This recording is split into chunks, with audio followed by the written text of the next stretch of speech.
बिस्मिल्लाहिर्रहमानिर्रहीम। अस्सलाम वालेकुम डियर स्टूडेंट्स, वेलकम बैक। इस लेक्चर में हम एक्सरसाइज 5.2 के लास्ट क्वेश्चन नंबर 6 को फैक्टराइज करेंगे।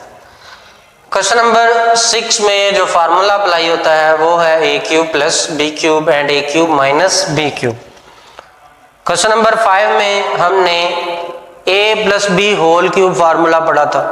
ए प्लस बी होल क्यूब हो तो उसके लिए 4 टर्म्स होती हैं। यहाँ अगर ए क्यूब अलग हो बी क्यूब अलग हो तो उसके लिए जो फार्मूला होता है वो A plus B into A square minus A B plus B square, और अगर माइनस हो A cube minus B cube तो A minus B A square plus A B plus B square. दोनों फार्मूलाज में फर्क ये है कि अगर यहाँ पे प्लस है तो इधर बी प्लस आएगा, इधर माइनस है तो पहली ब्रैकेट में भी माइनस आएगा। यहाँ पहली ब्रैकेट में प्लस है तो प्लस आएगा, माइनस है तो माइनस है। दूसरी ब्रैकेट में जहाँ ए और बी मल्टीप्लाई हो रहा है वो प्लस साइन से उलट आएगा, यानी अगर प्लस है तो यहाँ माइनस आएगा और अगर माइनस है तो यहाँ पे प्लस आएगा।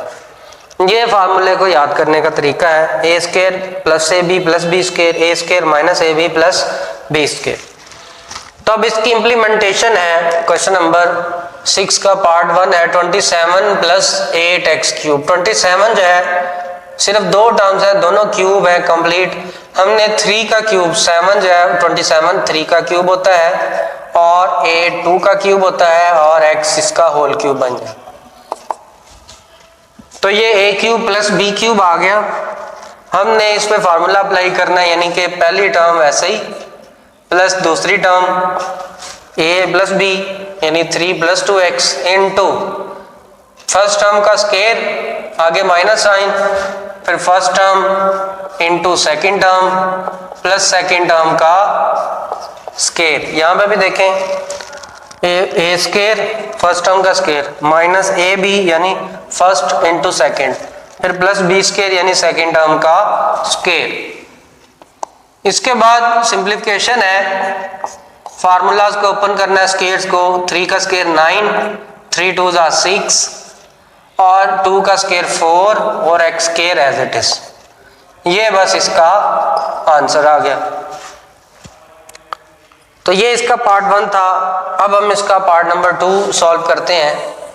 इसका पार्ट 2 भी इसी फार्मूला की मदद से होना है। इसमें माइनस आ गया, वो है 125 x cube minus 216 y cube. 125 किसका क्यूब होता है जी 5 का, और 216 ये होता है 6 का।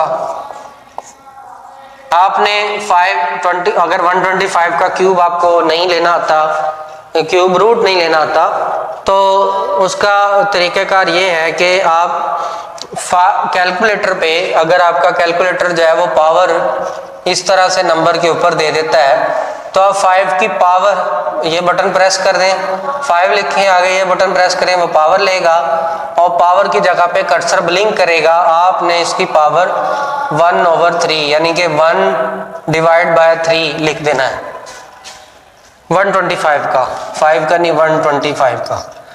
तो वो आंसर दे देगा आपको आज खुद 5। इसी तरह 6 के लिए भी आप 216 लिखें और ऊपर पावर 1/3। और अगर आपका कैलकुलेटर जो है वो ब्लिंक करने वाला या पावर लिखने वाला नहीं देता और आपके कैलकुलेटर पे एक बटन होगा इस तरह का, आपने सेकंड लाइन में अमूमी तौर पे होता है, फर्स्ट लाइन में नहीं बल्कि सेकंड लाइन में ये होता है। तो इस बटन को या थर्ड लाइन में होता है, आपने ये बटन होगा इसको प्रेस करना है, यानी आपने लिखना है 216 आगे वो बटन इस तरह से ये सिंबल आ जाएगा, इसको प्रेस करेंगे ये सिंबल आ जाएगा और उसके बाद आप ब्रैकेट लगाकर 1 डिवाइडेड बाय 3, ठीक है, यानी कि 1/3 पावर आप लगाएंगे इसकी 216 की, तो आपको वो आंसर कैलकुलेटर दे देगा 6। इस तरह आपने किसी भी नंबर का क्यूब रूट फाइंड करना है तो आप इस मेथड से लाजमी तौर पे ब्रैकेट लगाइएगा। क्यूब रूट है, फोर्थ रूट है, अगर आपने कुछ भी फाइंड करना हो तो 1 डिवाइड का साइन ओवर 3 ये इक्वल टू 6 दे देगा। ठीक है। कैलकुलेटर अगर आपको कोई बड़ा नंबर आ जाता है और उसका आपको क्यूब डायरेक्टली नहीं पता, वैसे तो आपको कम से कम 5 तक 6 तक बल्कि 10 तक नंबर्स का क्यूब पता होना चाहिए। 2 से 10 तक आपको नंबर्स का कम से कम क्यूब पता हो और 2 की पावर 10 तक आपको मालूम हो। ओके, तो ये 5x cube minus 6y cube, ये a cube minus b cube formula बन गया। a cube minus b cube उसके लिए होता है फर्स्ट टर्म 5x है, सेकंड टर्म 6y, माइनस आएगा क्योंकि माइनस है। फर्स्ट टर्म का स्क्वायर प्लस आता है first term into second term, उसके बाद फिर प्लस आता है और सेकंड टर्म का स्क्वायर। आगे स्क्वायर्स ओपन करने हैं। 5x माइनस 6y इंटू 5 का स्क्वायर 25 x स्क्वायर, 5 6 जा 30 xy, 6 का स्क्वायर 36 y स्क्वायर, ये इसका आंसर आ गया। तो इसका पार्ट 2 भी कंप्लीट हुआ। अब हम मूव करते हैं इसके पार्ट नंबर 3 की तरफ। थर्ड पार्ट है इसका 64 x cube plus 27 y cube. तो 64 जो है ये हमने पिछले क्वेश्चन 5 के एक पार्ट में भी किया है। 4 का क्यूब होता है, तो 4 का क्यूब लिखेंगे और साथ में x का तो होल क्यूब लिख देंगे। 27 जो है वो 3 का क्यूब होता है, तो ये 3y का क्यूब बन जाएगा। उसके बाद 4a क्यूब, ये बन गया a cube plus b cube, ये formula a cube plus b cube वाला। तो फार्मूला क्या होता है, first term plus second term into first term का square minus first term into second term plus second term का स्क्वायर और bracket close. Next इसके बाद ये ऐसे ही, और इन स्क्वायर्स को ओपन करना है। 4 का square 16 x square, 4 3 are 12 xy, और 3 का स्क्वायर 9 और y स्क्वायर, ये इसका सलूशन आ जाएगा। तो यहाँ हमारा पार्ट नंबर 3 कंप्लीट हुआ।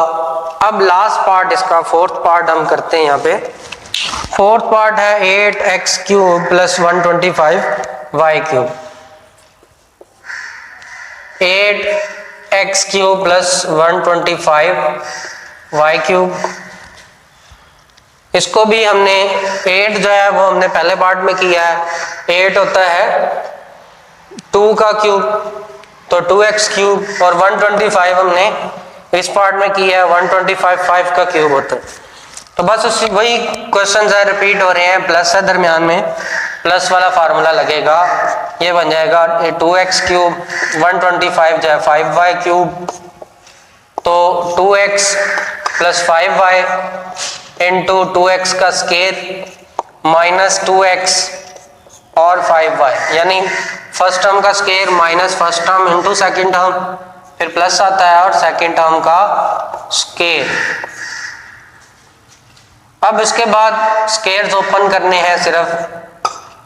2 का square 4 x square, 2 5 are 10 xy, और 5 का स्क्वायर 25 y स्क्वायर, ये इसका आंसर आ गया।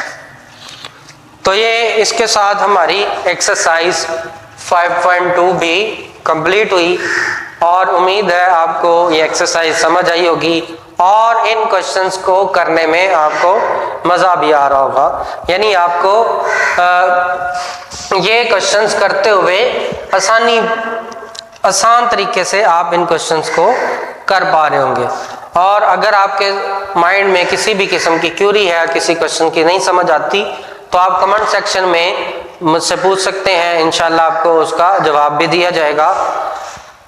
तो अब हम इस लेक्चर को यहीं पे ख़त्म करते हैं। अगली वीडियो में हम इसके एक्सरसाइज 5.3 के साथ हाजिर होंगे। तब तक के लिए अल्लाह हाफिज़।